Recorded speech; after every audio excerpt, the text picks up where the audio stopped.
Well, the task is very difficult. We have 1 hour with all these distinguished people here who draw on vast knowledge and experience. We are discussing the prevention of genocide and mass atrocities in practice. Now, we have listened to lectures this morning.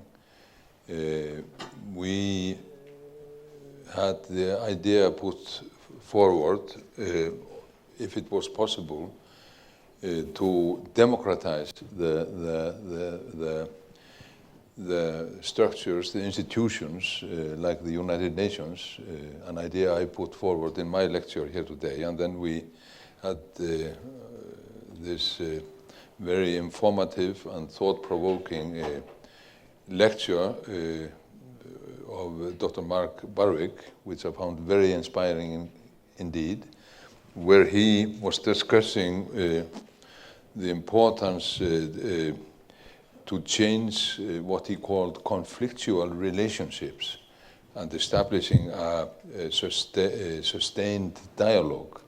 So if we could start with the short comments on these two main ideas, whether it is possible, in their view, to democratize the international international decision making, and I'm looking to the United Nations and the Security Council in particular, and then on the point Dr. Mark Berwick made about a sustained dialogue. If we could have your comments on this, who would like to start? Would you like to start? I'm more than happy to. I think that your recommendation that we do begin to see democratization within the United Nations rather, is absolutely necessary, primarily because the power of decision-making that has affected the entire world is still left within the hands of the higher powers. There are many people throughout our globe who have to be heard. Their voices must be a part of decision-making and power sharing, and the United Nations is the most important place where those powers should be expressed, especially now that our world is being divided by territories as if we're all separate. We're not separate. We're one world. We have to have the voice of one world. And I think your recommendation for it being in the United Nations as a starting place is the best place for it to start. As far as continuing the dialogue, your recommendation for the communication to continue needs to be put into place as well. And the combination of the two would allow people throughout the entire world, whether they come from a small country or whether they come from one of the greater powers, will also be able to contribute. Well, actually, I was very interested in what Mr. Jónason's, your presentation earlier, just before mine, because I could not agree more with what you say about the need for deep reform and United Nations structures to democratize them. It is very critical on a policy level, international level. And what I was trying to say is that not only institutional reform is necessary, but also we need to reform the way we look at conflict in general. And with a multidisciplinary approach from the top down and from the bottom up, I think we can go far. Because what we need to do is open up not only greater dialogue among policymakers, but also with very grassroots people. And part of the challenge is putting those two together, honestly, because sometimes people at a governmental, intergovernmental level don't really talk to people on the ground. Yes, there are human rights commissions at many national levels that are more or less well, they're mouthpieces of the government very often when you look at it, if you look closely enough. Not always, but it's very hard to have a government-established body that is independent of the government. Hello?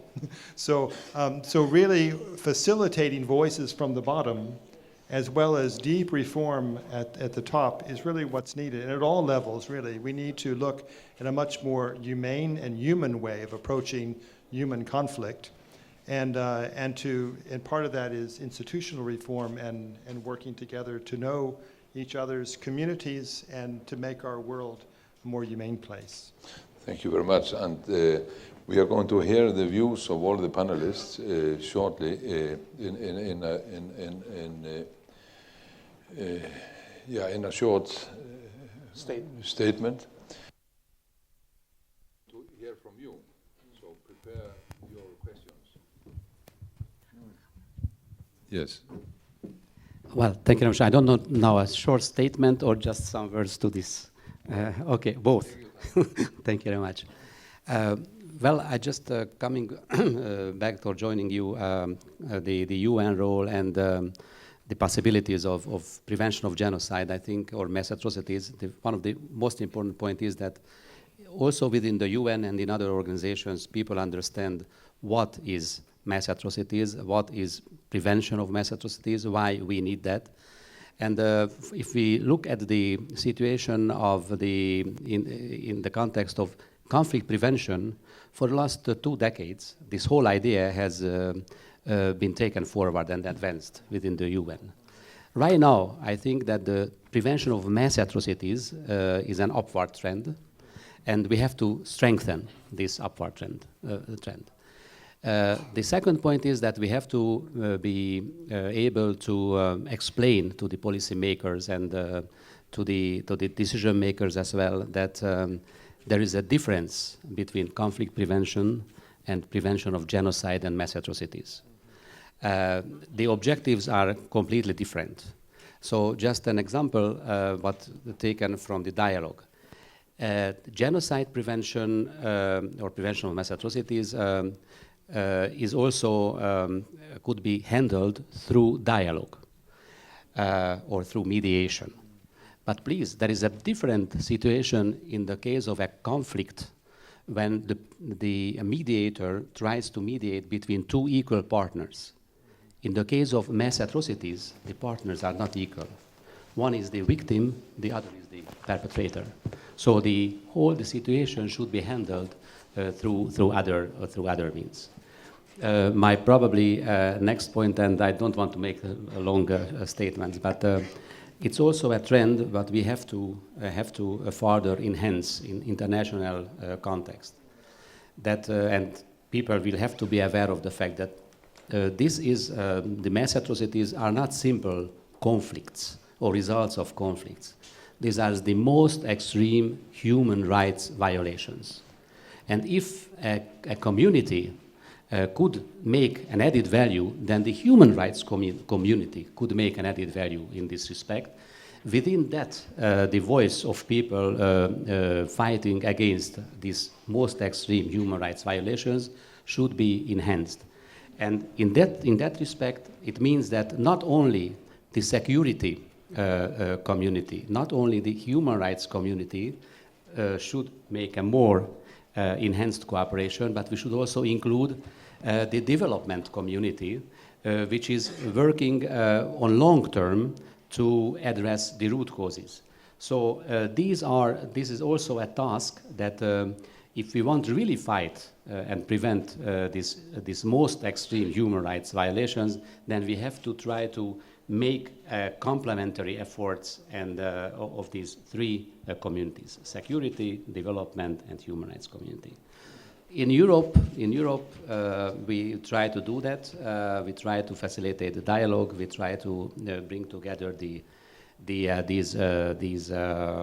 communities. Just the European Parliament has had a resolution in last April, which also included this one, and we can hope that the so-called interinstitutional consensus within the European Union will be also created in the foreseeable future. And our Budapest Center right now is in the phase to map the European Union capabilities to prevent mass atrocities. So probably tomorrow I will talk about this more. Thank you very much for it. Thank you.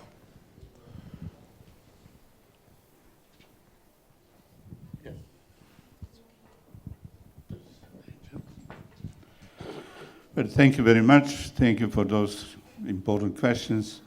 I shall try to be brief as much as possible. First of all, the problem of genocide, and genocide being the crime over all crimes possible, and atrocities. What is crucial is to prevent it whenever it is possible. I'm coming from the field of victimology. We have proposed to the United Nations to have early warning system. Early warning system means whenever you have sign that something might happen, that the conflict is growing, that the tensions are there, the world should be warned, there should be information about it, and then the world should move toward democratical possible reaction on this. But then, as it has been seen in humanitarian cases like in Bosnia and Kosovo, intervention is, when it is needed, it should be done by the world, if possible, under the coverage of United Nations, if possible, not single countries, but even single countries like United States might help to solve the problem. What is coming, what is very important here, is to mention that the R2P, this responsibility to protect, is crucial. There are limits which should not be crossed. We are having now, according to the newest informations, more than 80,000 people being killed. 1 million and more, or more millions of people have been expelled from Syria.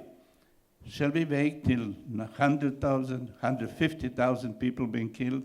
Of course, the world have to act. One of the tools is law, is legal instrument, are courts. For instance, it has been mentioned by our chairman, the case of Bosnia war has been brought to the International Court of Justice, which is taking responsibility of the states. And they have condemned Serbia for not stopping the war, actually participating more than only omitting to react. I have privilege as a Minister of Justice of my country in 1999, in September of that year, to produce and to give it to the International Court of Justice for genocide committed against my country, against Croatia by Serbs on Ovčara, where they killed in one night 300 people taken from the hospital, and 20,000 people have been killed altogether in that war. And that accusation, the case brought against Serbia, at that time Yugoslavia, Serbia, and Crna Gora, Montenegro, has been accepted by the court. International Court of Justice is having that case, so we hope that it will help for the victims, for the justice, for the history. This is one of the ways to be the process being democratized. What is very important, it has been mentioned here, International Criminal Court is a new institution. We need support. Unfortunately, big forces, big countries in the numbers of people did not sign the agreement from Rome, and it's pity. It should be equal for everyone, not only for small countries, so for as it has been case so far, but for everyone it must be universal. That is another aspect of the responsibility. And then it has been mentioned today, and it's not easy to accept it. It must be clarified. There is a conflict between the national sovereignty and the global responsibility. I'm for the global responsibility, although I love and like my country, but national sovereignty should not be, as it has been put by President Obama, who promised Atrocities Prevention Board, and she said national sovereignty never is a license to slaughter your people. It is there, it should be understood in a way that we have to limit, although lawyers, I'm one of those who is teaching law, we are in big trouble when it comes to the limiting sovereignty, but when it is needed, when it is saving life for nation, for group of people, and that's genocide about, then it is necessary to react, to take responsibility, to protect. Thank you. Thank you very much. The interesting thing about this discussion is that how mixed this panel is and also the audience. Some of us are students and theoreticians who are trying to understand the situation, and then there are people who are active in conflict solving, and then there are those who have direct experience of these realities, as we hear from Minister Separovic from Croatia. And now I give the microphone to Dr. Constantinescu from Romania, who was the president of that country and very prominent in Romanian politics and also in our institution, the ICD. I see. You see, I have three. 1, 2, 3. I see.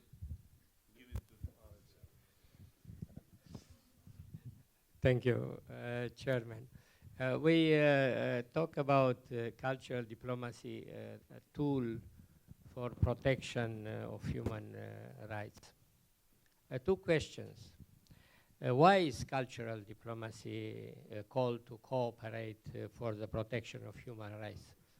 And second, why ICD got involved in topics as complex as human rights protection and international law. This is precisely because human rights is a complex concept, perceived and understood differently in different national and regional cultures. And because it's clear for us, international intervention of the classical diplomacy based on political, economic, and military pressures, in many of the cases have not proved successful. This is why an appeal to history, and in particular to the experience gained by the people who freed from communist dictatorship in Eastern Europe during the last decade of the 20th century, can be useful.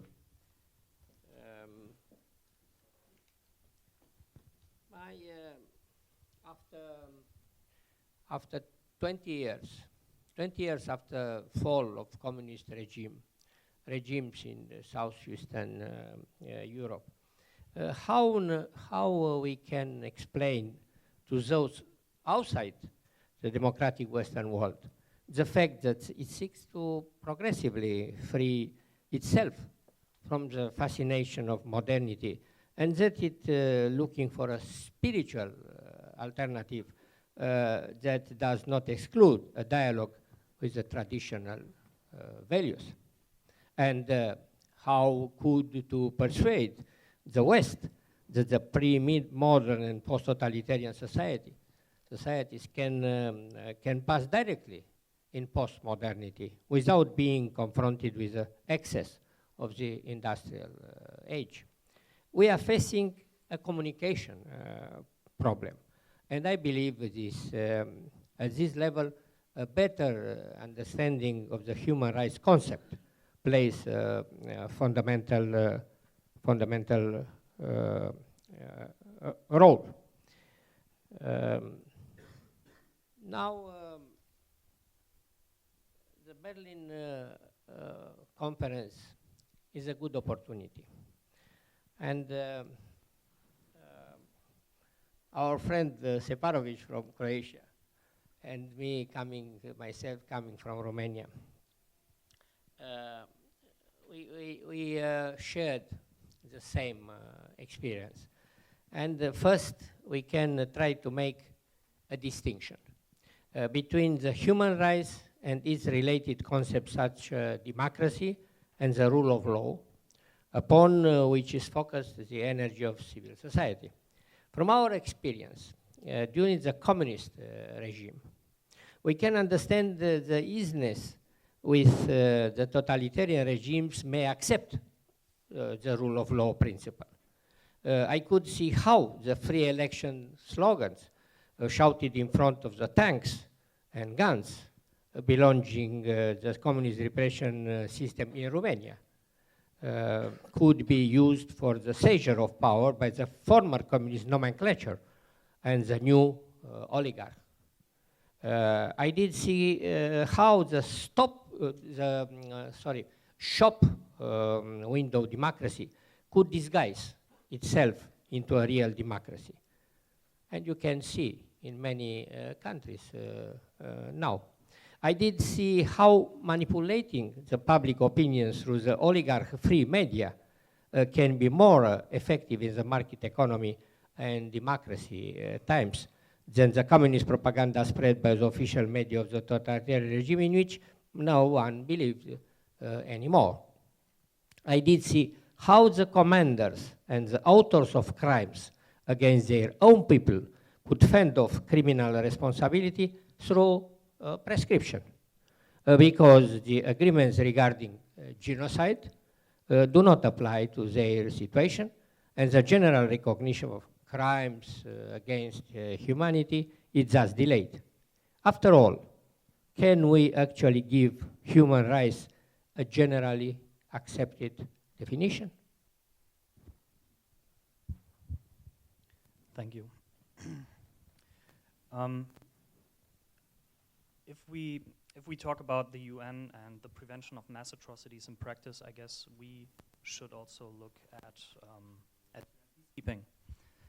Some of you will know that yesterday was the day of UN peacekeeping, and if we bear in mind that peacekeepers are present in such conflicts as in Darfur or Abyei or the DRC, we should think about how they provide security to hundreds of thousands of people. I had the chance to work together with the UN Department of Peacekeeping Operations and do some research into protection of civilians work. And because one part of the title is also the practical implementation of mass atrocity prevention. We should think more about how exactly protection is done on the ground. I guess this is unfortunately sometimes somehow neglected issue. Protection of civilians is part of UN peacekeeping in 1999, but until today there's not even a definition. Just talked about the definition of human rights. We still don't have a definition of what exactly protection of civilians means.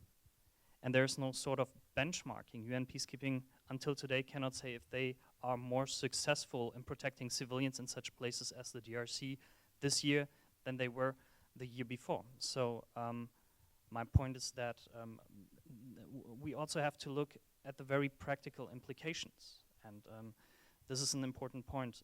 A second comment I would like to make on the UN is that we have there also a possibility to share best practices. We have different practitioners here. I myself, I'm doing advocacy work in Germany with the German Bundestag, and I know that it is immensely important to be in contact with international colleagues. It is immensely important to know how they are dealing in their respective countries with such issues as genocide prevention. And let's be honest, that is effectively also a very important point in national foreign policies. It is the respective states who are, for example, undertaking diplomatic initiatives. It is the states who are, in the worst case, sending soldiers to prevent a mass atrocity from taking place. So I welcome this opportunity to also learn about the best practices of other practitioners and how they are convincing their governments or respective bodies to push for the implementation of the responsibility to protect. Thank you. Earlier today, when I was listening to Mr. Jónasson's lecture, I think we were reminded about the progress that has been made since the Second World War with the United Nations Convention on the Punishment and Prevention of Genocide, and more recently the progress with the responsibility to protect growing norm. However, I was also struck that here we are having a discussion in the 21st century about how the arrangements, power arrangements within the international community, within the United Nations specifically, still provide cover for states that hold a view that it is their sovereign right to commit mass atrocities against their own civilians, their own citizens, and that's quite an outrageous thought. So I would agree with you that there needs to be reform of the arrangements and the power structures at the United Nations.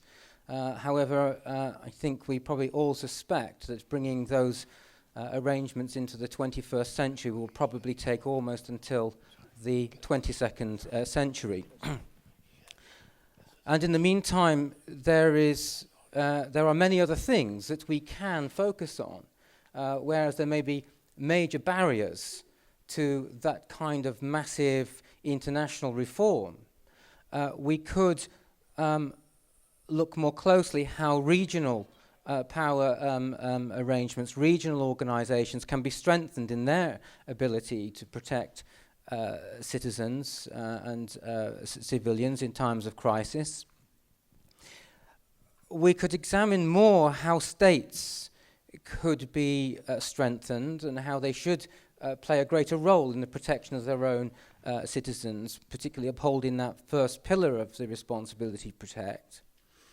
And there's so much that states can do, and that I think both governments, states, funding organizations and civil societies can do to help policies developed within states, such as educational reform, and drilling back right down to the responsibility of the individual and the communities to be self-protective, so that taking a situation such as Rwanda, where in 1994 the propaganda, the media, the exclusionary ideology led to young people, particularly young men, being drafted into the Interahamwe, into these militia, who were then taking part in this massive atrocity that led to almost around 1 million people being slaughtered.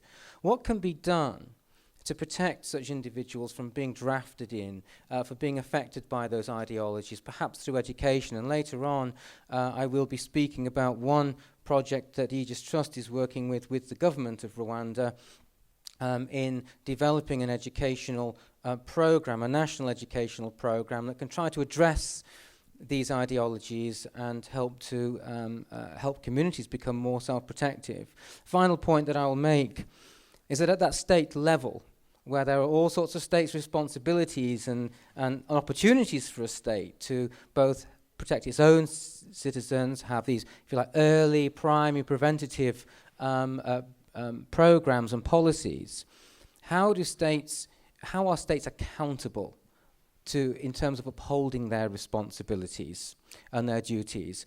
And in many countries around the world. There are either developing or active, mature parliamentary democracies, and you yourself have shown leadership in this area. Aegis Trust coordinates a parliamentary group for genocide prevention and mass atrocity prevention in the UK. There's also one in Canada. I hear there's one new one in Congress.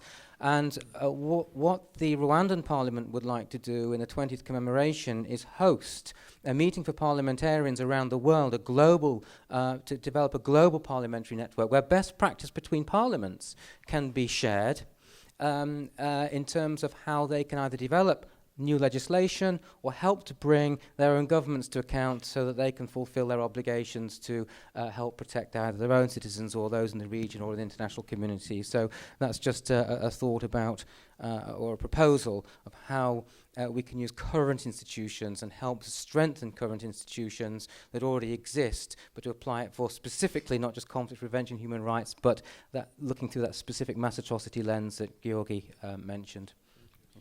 Thank you very much. Now, Gregory Stanton is going to give us a lecture in 50 minutes. I know that he, judging from his experience and knowledge, he could now talk for 3 hours, but 2 minutes, Gregory.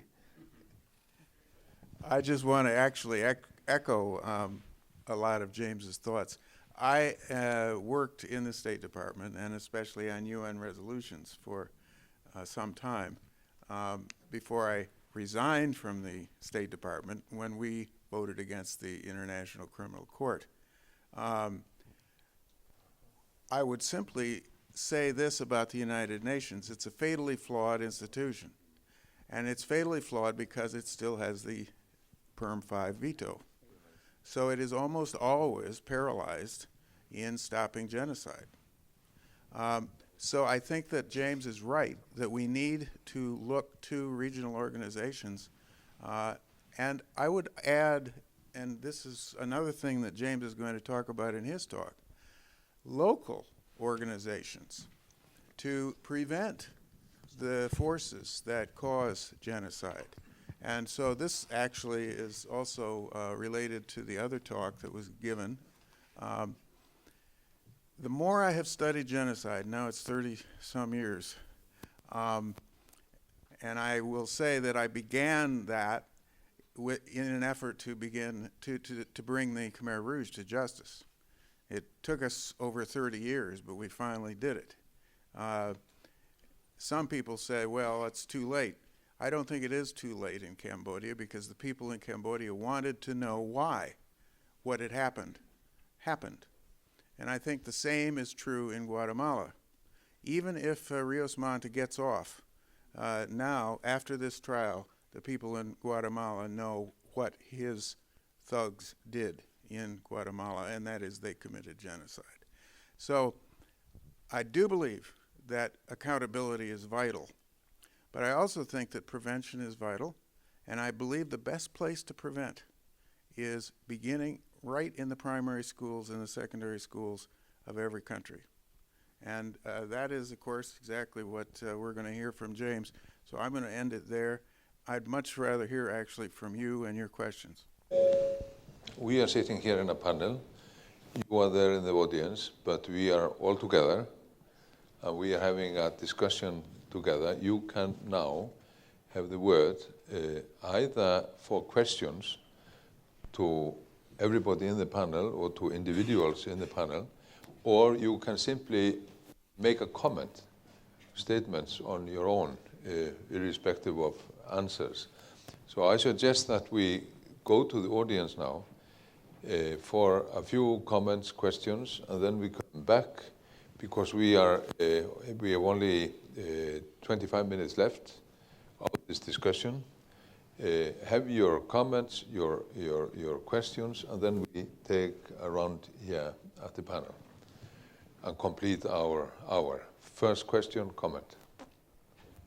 Thank you very much. I'm İrbet Yusufzia from the Turkish Parliament. I think for the genocide or for the atrocities, there is no difference between the countries. Yesterday, the Turkish ministers came together with the colleagues of the German governments in order to have a memory of the 20th war anniversary of the burned Turks in Solingen. This is happening also in a country such as Germany. If we don't take measures, enough measures in order to prevent the radicalization in the society. The most important problem is now the prevention of the radicalization. The statements of the statesmen are very important. If you speak in a wrong way, it will be perceived in a radical way.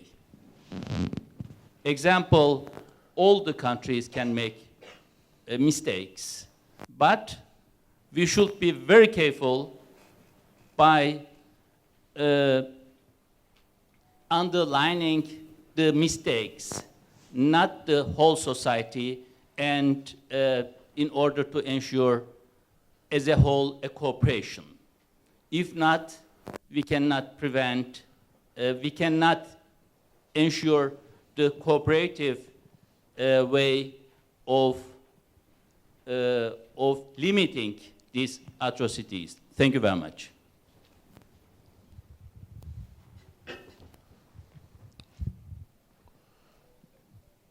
Thank you. My name is Mushfiqul Fazal, and my name is there, so it is my obligation to say a few words. And I have a small surgery in my mouth 2 days before, so I'm not feeling well. That's why I am late to be here. And I am from Bangladesh, and I am a TV journalist. I am hosting a TV program for the diplomats. And I work for the government as well. I was Assistant Press Secretary to the Prime Minister of Bangladesh. And my country is created through a genocide. So we are very much habituated with genocide, and still we are facing genocide. Prevention of genocide and mass atrocity, I think it's a common phenomenon for Bangladesh, not only for Bangladesh, it's for our region. And we are facing problem for Burma because it's many Rohingya people, the Arakan state, Burma don't want to allow them as a citizen of their country. That's why about 500,000 people, they are living in Bangladesh, and they are Rohingya refugees called, and Myanmar is not allowed to come back. So, you know, this is I am very much delighted in what I have learned from the speakers. This is all right, and already it is discussed, but I need to emphasize that this, because I think political will is more important to stop genocide and mass atrocities. Obviously, there is many ways to preventing genocide. Civil society can work, and we can raise boys and all these things. This is important, but political will is more important, because if genocide happen through the state level, if any government, many country, sometimes we have to we learn from them that they are talking about preventing genocide. They are talking about the role of law, but they are breaking the laws and they are creating genocide and mass atrocities. So we need to, because people like you, those who are experienced, and you are working for a various level, and you are the civil society, you are the responsible person. So you can raise your voice to the big power, So that's why the government because I'm talking about from my country point of view, because we are facing, Bangladesh is now, everybody knows that Bangladesh is running a political government, and we have a prime minister, we have a parliament, and I can say Bangladesh is running elected and dictator government running now. So they are elected, they got 2/3 majority in the parliament, but they thought they can undo anything. Few days back, on 6 May 2000, I don't know have you noticed or not, but international media, in the capital city Dhaka, in the midnight, 10,000 armed forces agencies, they attacked on a religious groups. They are on the street for the demands, and they said they will continue for a night. And then midnight, they stopped the light and all these things. They stopped the media. They stopped 2 TV channel at the time. And the other channel, TV channel, they told that not to report anything, and they attacked. And about the BBC reported that about 200 people died, spot dead on that attack. And it is done by government agency. It is done by the government. So I think it is very important to create a political will to stop genocide and mass atrocities. And obviously tomorrow I have a presentation is here, so I can discuss about more. Thank you very much. We have had a reference to the sponsors of war, the merchants of death, we could call them. We've had a reminder that atrocities do happen within societies who believe that they have stepped out of such realities. We had such a reminder from Turkey, and we have been reminded also that things do happen under the dictatorial umbrella in various states. You have taken up the points no less than I have done, so I suggest that we take a round again, and we only have time for final comments here now. It will be just to start from this side. Okay, I always take the lead from Croatia, and we start from that side. So if you take your pick, answer questions who you want to answer or make comments, but we've had a lot of comments and questions, and we take 12 minutes to finish this round. All together. Yeah, I think I'll address the question, by Edison, from Zimbabwe. I don't know if you've been following, the American gun control, debate. It's a much more complex situation, whether the problem is with the gun or with the person who wields the gun. Well, I believe that I think there should be a cap on the sale of, arms, particularly to failed states and weak states. But again, I think at the end of the day, it's a very debatable issue, because when you look at that Rwandese genocide, they did not use guns.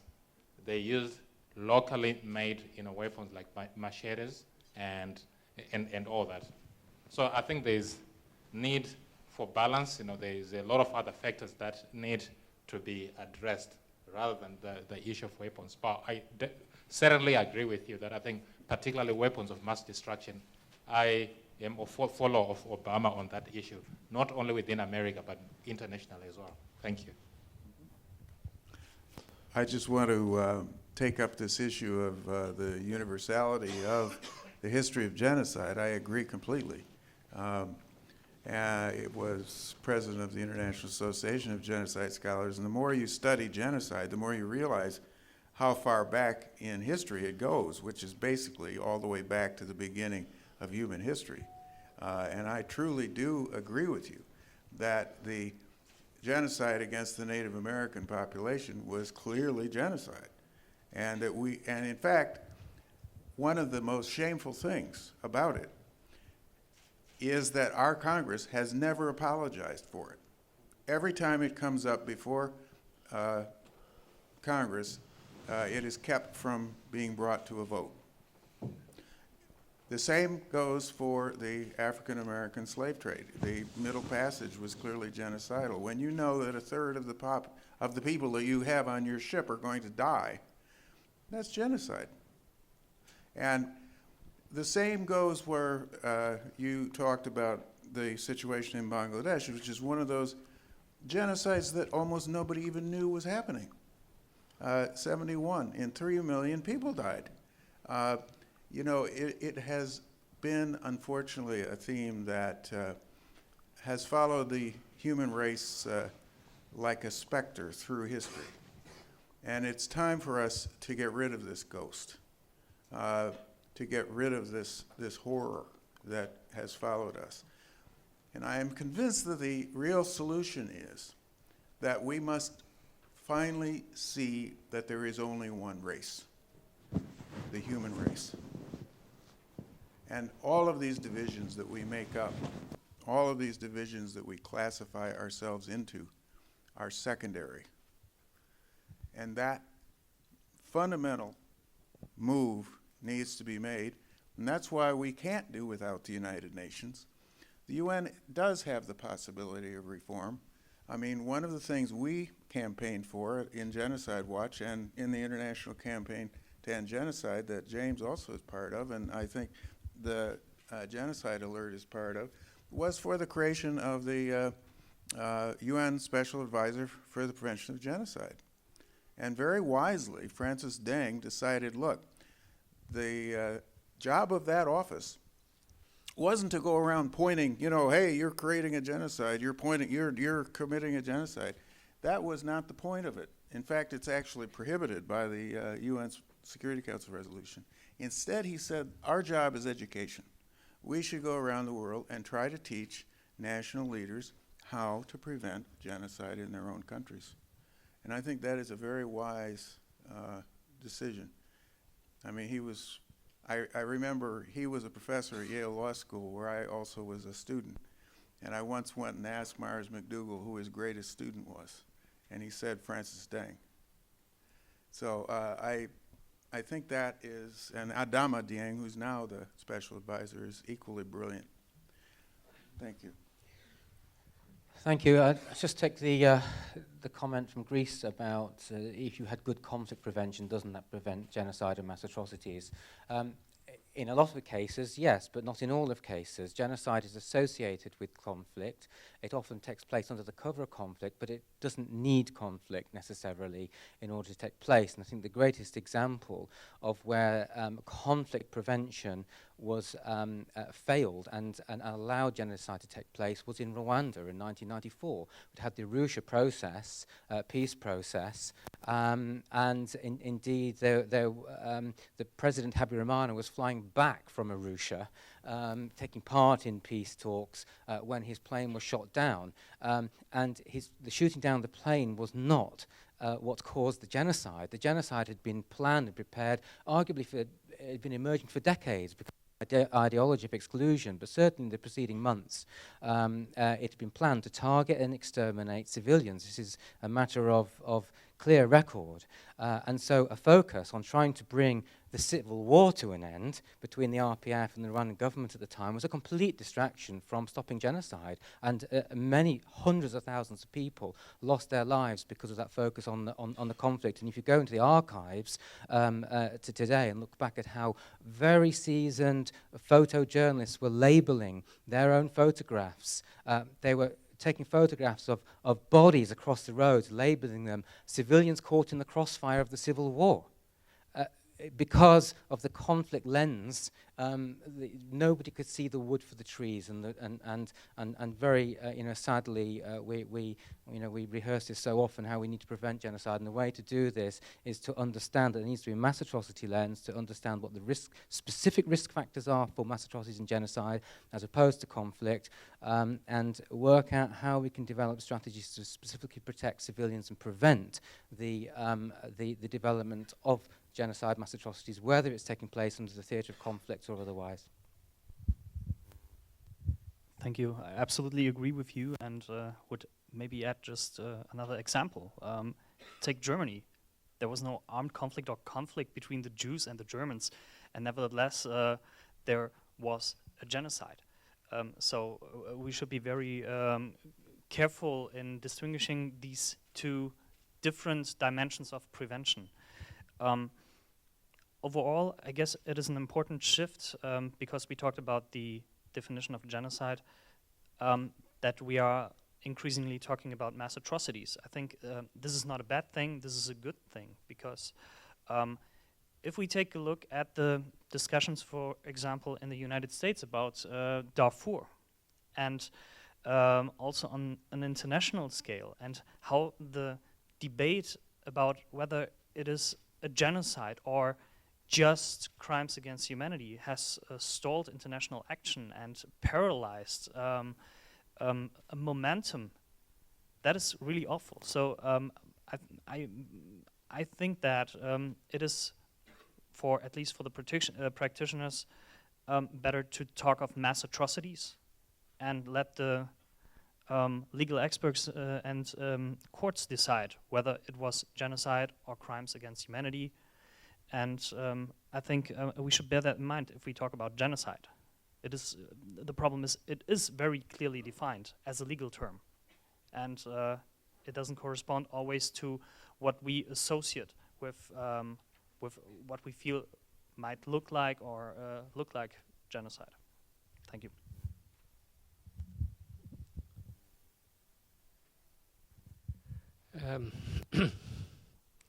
I don't have an intervention. For me, it's a confession.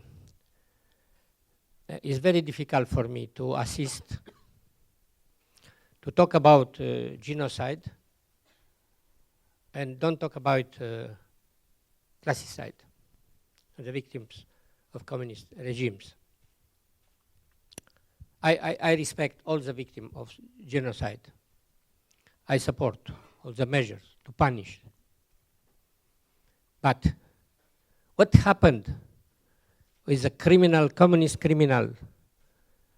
What happened because now we have a document, more 100 million people was killed by the communist regime in Russia, in all countries. And communists killed, Russian communists killed in Russia Russians. In Cambodia, communist Cambodian killed Cambodians. In Romania, communists killed Romanians, and others in Cuba killed and tortured Cubans. What happens is, why this resistance about the notion of crimes against humanity? Together with the genocide. Is an example of my country. At the end of Second World War, population of Romania was 16 million. Communist regimes imprisoned 1 million people. 1 million people, not in prison, in extermination camps or tortured. And 100,000 was killed. One communist member, representative nomenclatura, securitate, police, political, was put in trial, condemned, or punished. One. Why? Because it's not genocide. It's free to kill for Romanians, it's free to kill Romanians. From Ukrainian communists, it's to kill Ukrainians, and for others. And continue this. Why? More recently for me, for you, because 22 years is a history. Young people, my students, my colleagues, and myself, was in University Square. Don't exist any institution around University Square in Bucharest. And people only cry for freedom, free election. And Ceausescu and communist regime decide to shut, and in 5 days, more 1,000 people was killed, and more 3,000 people was grabbed and tortured and imprisoned. Why is this? Nothing. I have a moral fundament to talk about because I know in my country and throughout the world, supporter of United States, integration in NATO, European Union. But what was attitude? Because it was very interesting. Don't existed one person, former prisoners of communist regimes, want to vengeance. But what is a position? I was professor in the United States. I was invited in 1991, 1992. I was invited for a conference in many most important universities in the United States. I was a totally lack of interest about the crime of communists. More recently, the European Parliament refused to condemn communists. And also, what was attitude in the State Department?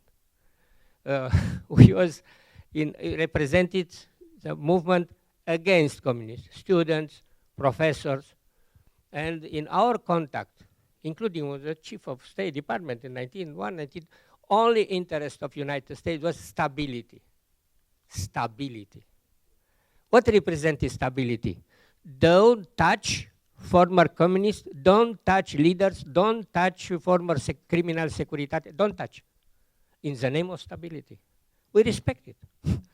I was elected president in 1996 because I was the president of university and people elected, I don't know, member of the political party.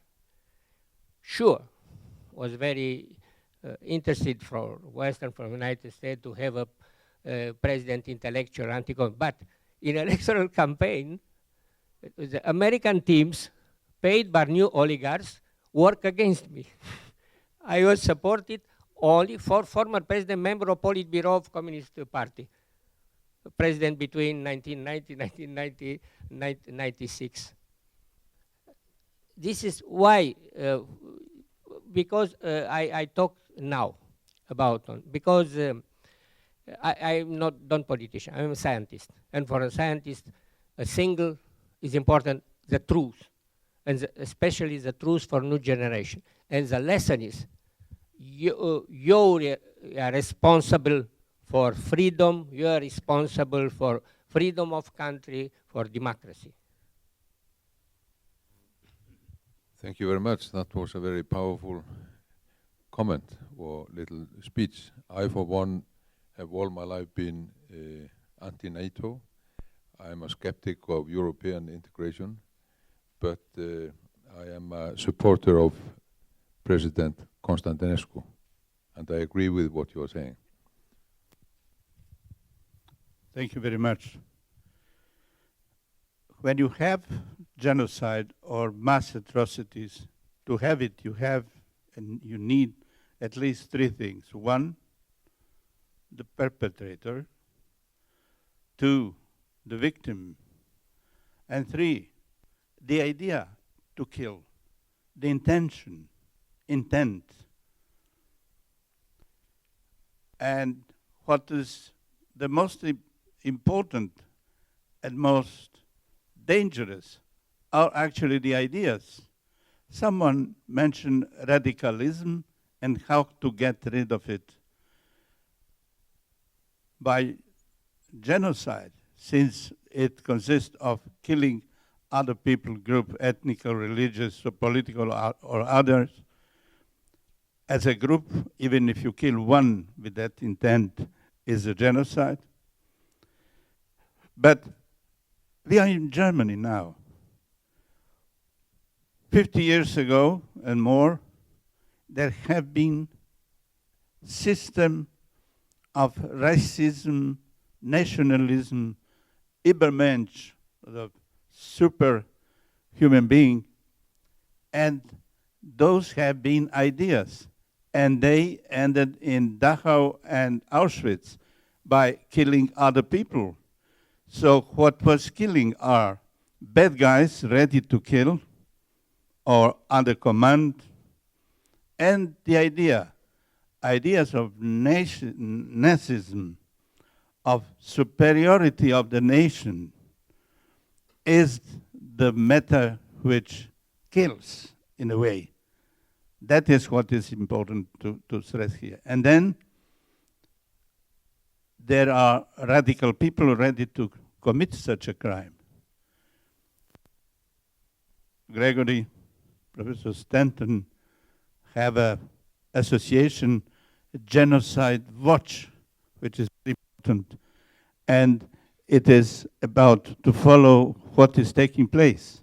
Now, the world, everybody here agree, have to stop those atrocities, those terrible crimes.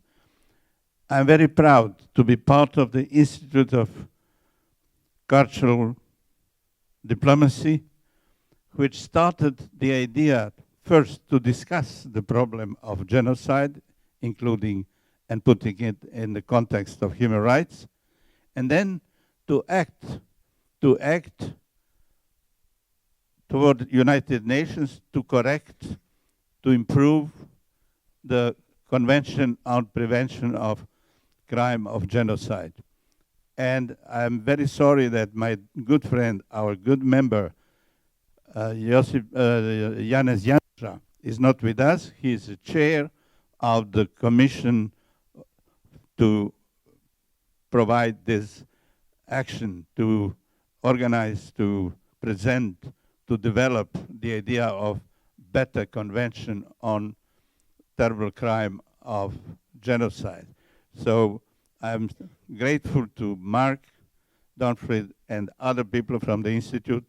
We got support from thousands of people, professors, students, other people, supporting the idea of making the law better, more efficient, to prevent, to do the responsibility of those who committed those terrible crimes. So thank you very much for your attention. Thank you for your taking part on this, because there is nothing unimportant when it comes to the crimes of genocide.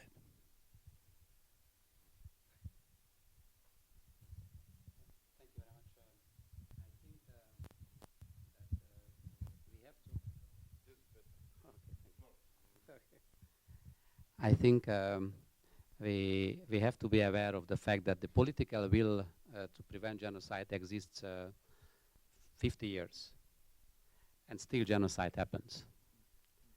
I think one of the main objectives should be, for us who represent here NGOs mainly, that we try to press the policymakers not only to acknowledge the facts when the genocide has happened, but to press them to prevent it. We could introduce, or we should press probably the UN. I know it's a bit illusion, but still, that in case there is a country at risk of genocide and mass atrocities, some automatism have to be introduced. So the 5 permanent members of the Security Council must refrain from veto. Must refrain.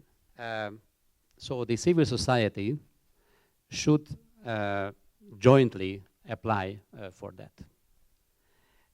The other point what the civil society should do, in my view, is that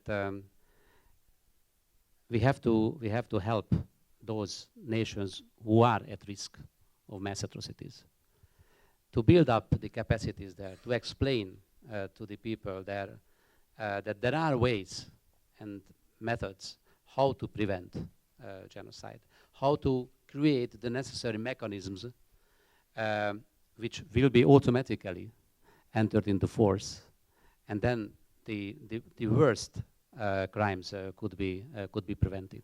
And obviously, the task is that we try to make a lot that the new generation, the current who are in the primary schools, get the kind of education that yes, this is the most extreme crime. And the last point is that we as civil society have come together here to speak about it, and thank you very much for the ICD that you facilitated such a cooperation and such a dialogue among us and among the audience and all who will visit these next days. Thank you very much. I think that we should think about how we try to focus on situations. Right now we are sitting here and speaking about genocide, and we know and mass atrocities, and we know that in Syria, even in these moments, people are killed, and as a sign of mass atrocity. What can we do jointly to get the policymakers, to get those who are responsible for this, to stop the situation? Yeah, it is a step forward, but is this step forward sufficient? Could we do something more? So what I proposed, let's continue this joint reflection about the joint actions, what the civil society, a focused action, might do in the future. Thanks. I want to begin by also adding my thanks to ICD for this opportunity. I think it's an important discussion. And also I want to, I don't have a lot to add to, of course, whatever. I am in agreement with much of what's been said.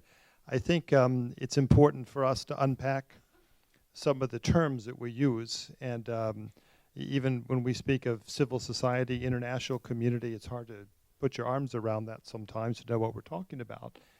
Genocide has become one of those terms, and it is a legal term, and it's become a term that we pull out when we really mean mass atrocities, when really it's a very specific term that implies intentionality to exterminate a group. And so this is part of the reasons that it gets hung up in international diplomacy and resolution of very serious crimes. Really what we're talking about is a bundle of ideas, really, that's as complex as the human organism and human communities. And I suppose what's really important is that we continue to take that apart and look at its component parts so that we can see how together we can move forward, not only diplomatically and institutionally, but also to really, as we've been saying, to really strengthen civil society in all of its manifestations, that it can be a true bulwark against mass atrocities. And maybe we should reframe how we speak about terrible crimes against humanity, to use that term more of mass atrocities, because that's what we're talking about, an affront to human dignity and to human survival.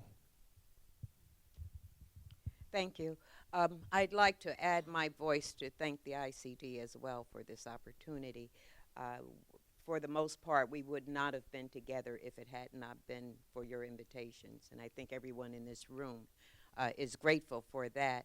I'd like to recognize the question about the AU versus the ICC. The question, I believe, was, why is the AU always against the ICC? Is that correct? Yes, that is your question. Okay. I'm addressing it from the point of view that perhaps, and you cannot look at me as being an all-time authority on anything, but perhaps there is a feeling amongst the AU and others like them that they were, in a sense, excluded from putting together the Rome Statute, or they were excluded from the way that the ICC would care to operate, and that they signed on because they really do want to cooperate with the world body, to be a part of what it takes to bring those to justice. And once having signed, found themselves where their voices, you heard me say voice earlier, is not being heard.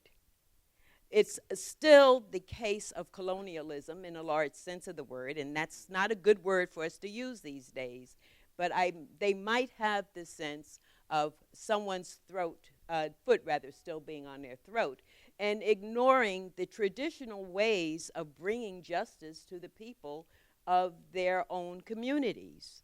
And perhaps if those forms of justice, which have been very effective over hundreds, perhaps thousands of years, were included, there might be less condemnation of the ICC by the AU and by the Arab League as well, for that matter. That having been said, I would like to address the fact that why we're here and what I said in the opening statement. we as a people have become too accustomed to the culture of genocide. We can call it whatever we want to call it. It is still genocide. We are one people. The one organization that can do anything to work on the behalf of all of us is the United Nations. Wherever it will go in the future, whether it's justice, whether it's health, whether it's whatever it is that affects all of us as a peoples, we are one, and we have to do whatever it takes in order to make the corrections now so that they will be available to us, or I should say it will be available to us as we move forward into generations to come, because it is very, very badly needed. We are in a new era now, and someone said earlier, we are still conducting the business of the world as if we're back in 1942. We're in an electronic age. Within minutes, we're aware of the genocides that are happening, because electronically, people who can't even afford a roof over their head have a cell phone. And they get on that cell phone and call anyone, anywhere in the entire world. It is unconscionable for us to ignore that call, pretend we did not hear it, and then do nothing about it, especially in a political arena like the United Nations. I beg you, I beg myself, I beg all of us to really answer that call before it becomes genocide.